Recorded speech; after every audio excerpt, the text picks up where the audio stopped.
Tu vas aller où? Tu vas aller où? À l'école? On va à l'école? À chaque fois, c'est la même histoire. Hugo, 3 ans, ne lâche pas sa maman. Accroche-toi. Après 2 semaines de vacances de la Toussaint, il n'est pas pressé de revenir en classe.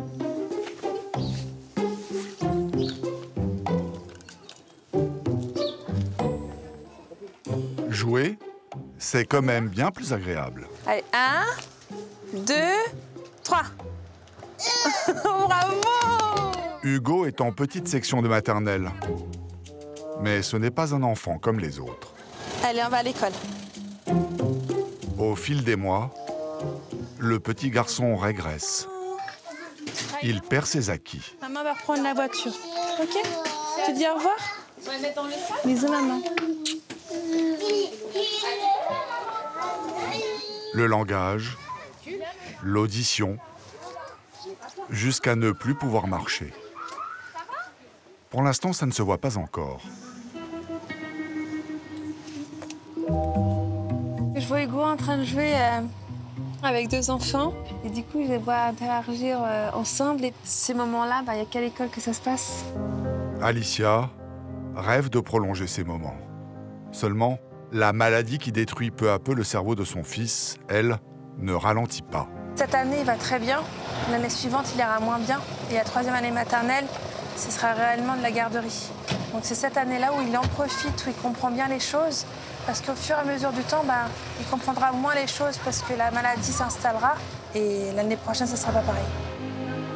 Alicia ne baisse pas les bras. Loin de là. Elle a encore un espoir. Il réside dans un traitement qui permettrait à Hugo de grandir comme tous les autres enfants. Hugo est atteint du syndrome de Sanfilippo de type B. La maladie attaque ses neurones. En moyenne, le syndrome de Sanfilippo touche un enfant sur 700 000. Mais pour Alicia et Julien, il a frappé 2 fois. Leur petite fille est atteinte elle aussi.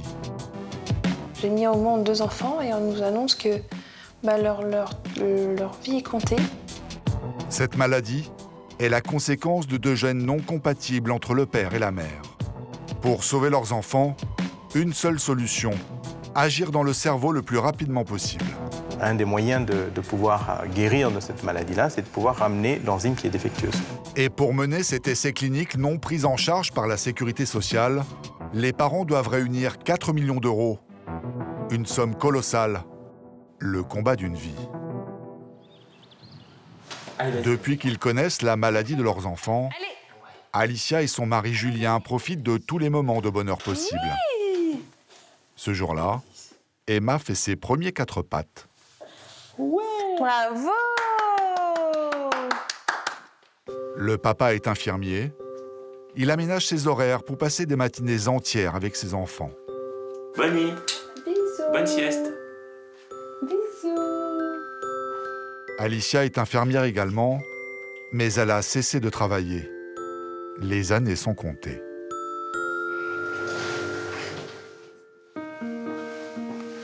En 2014, leur mariage à peine célébré, Alicia tombe enceinte d'Hugo. Donc là, il y a la première échographie où on a entendu le cœur d'Hugo. Comme tous les parents, ils ont tout gardé. Des centaines de photos pour Hugo, des vidéos pour Emma. La petite fille paraît en parfaite santé. Pendant 2 ans, Hugo grandit aussi sans véritable signe inquiétant. Si ce n'est un retard de langage, détecté par le pédiatre. Inquiet, le grand-père fait une recherche sur Internet et un soir, il lance l'alerte. Vers 23h, on reçoit un coup de téléphone du père à Julien qui nous dit je crois que c'est ça, c'est la mucopolysaccharidose. Et dans la mucopolysaccharidose, il y a donc plusieurs autres familles, et notamment la maladie de Sanfilippo. Et en fin de compte, tous les enfants qui sont atteints de mucopolysaccharidose se ressemblent.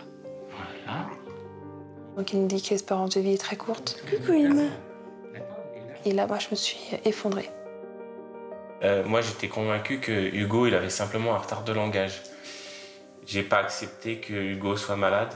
Voilà. J'ai eu besoin de plus de temps pour pouvoir accepter. C'était un peu du déni ou... Complètement. Des tests médicaux confirment l'inquiétude du grand-père. Hugo et Emma sont bien atteints du syndrome de Sanfilippo B. C'est inacceptable. J'ai mis au monde 2 enfants et on nous annonce que leur vie est comptée, leur temps est compté et que, voilà, profitez, créez des souvenirs et bonne journée. Mais pas question de laisser la maladie prendre le dessus sans combattre. Alicia et Julien consultent les meilleurs spécialistes du cerveau. Notamment le professeur Kumaran Deva. C'est lui qui pourrait mener l'essai clinique tant attendu pour sauver Hugo et Emma.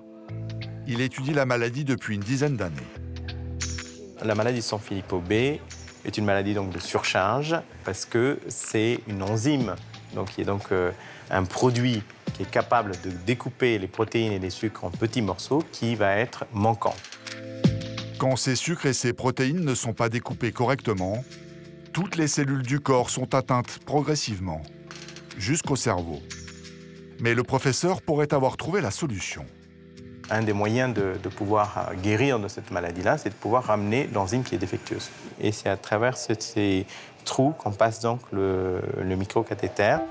C'est par ce cathéter que le professeur injecterait dans le cerveau et le sang des enfants le gène permettant la production de cette enzyme manquante.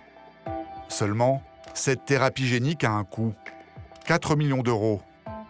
Une somme colossale à réunir, alors que le temps est compté pour les enfants. Jeudi dernier, Julien quitte très tôt la maison. Papa, il va prendre la voiture? Ouais. C'est ça, c'est ça. Et papa, il revient. On se revoit ce soir. Il ne part pas au travail. Bon courage. Ouais. Il va mener campagne pour son fils Hugo et sa fille Emma.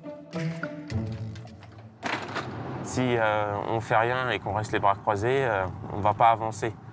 Donc c'est maintenant qu'il faut changer les choses, c'est pas après. Ce matin, il est invité par une radio locale. Sur IDFM Radio Anguin. 20 minutes d'antenne, le temps pour lui de sensibiliser et promouvoir un événement important. Prochainement, le 25 novembre, toujours sur le Val-d'Oise, à Chaumontel, une course colorée. Vous espérez, là aussi, des dons?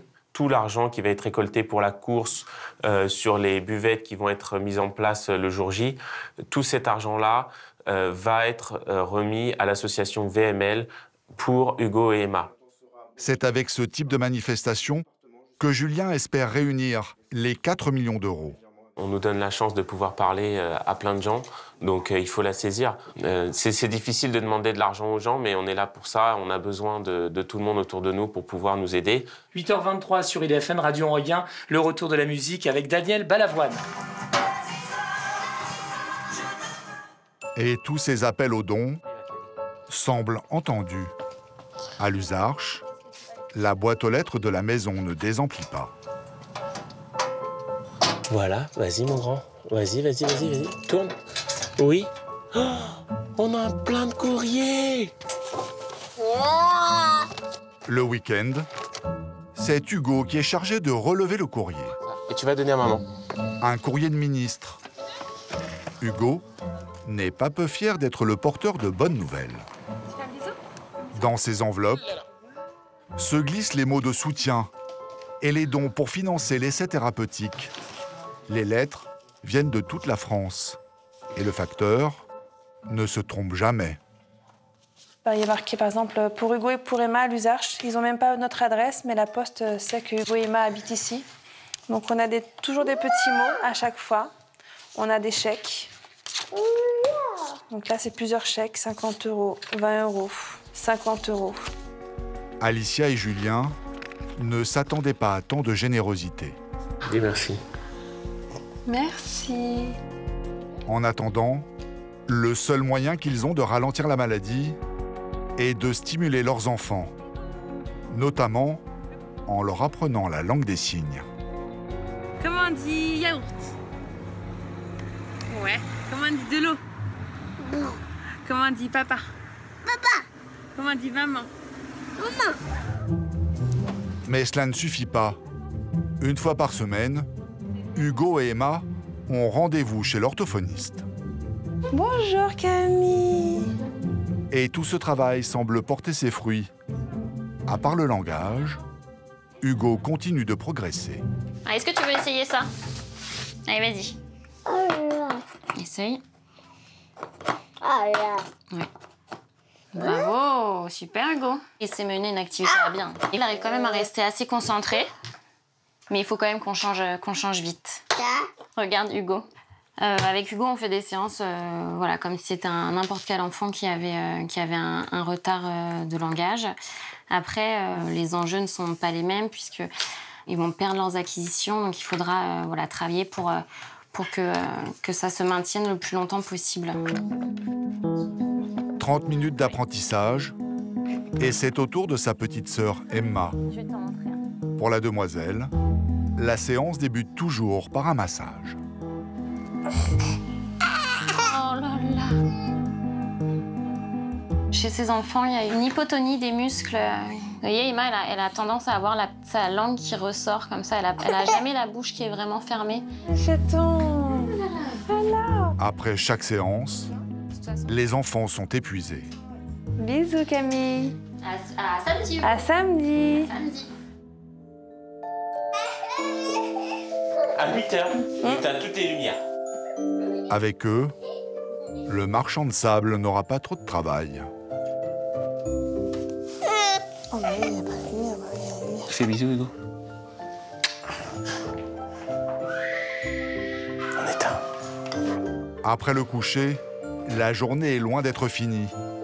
Alicia et Julien alimentent leur page dédiée à Hugo et Emma sur les réseaux sociaux. Et dernièrement, ils ont eu une bonne surprise. Alphonse Areola, le gardien de but du Paris Saint-Germain, leur a laissé un message. Contre Amiens, ils ont gagné 5-0. Et à la fin du match, il a mis un t-shirt où il y a marqué Hugo et Emma dessus. C'est énorme, c'est énorme.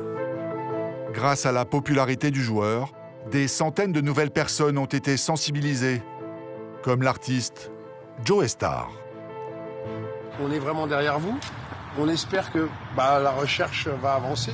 Et voilà, à partir de vous, que le monde changera un peu. Ce soir-là, en découvrant le montant de la cagnotte, Alicia et Julien Ah, ça y est, ça s'affiche. voient enfin un avenir pour leurs enfants. 1 2 452 €. Ça y est, un quart de la somme réunie. Top là. À ce rythme, Alicia et Julien espèrent réunir les 3 millions manquants cette année.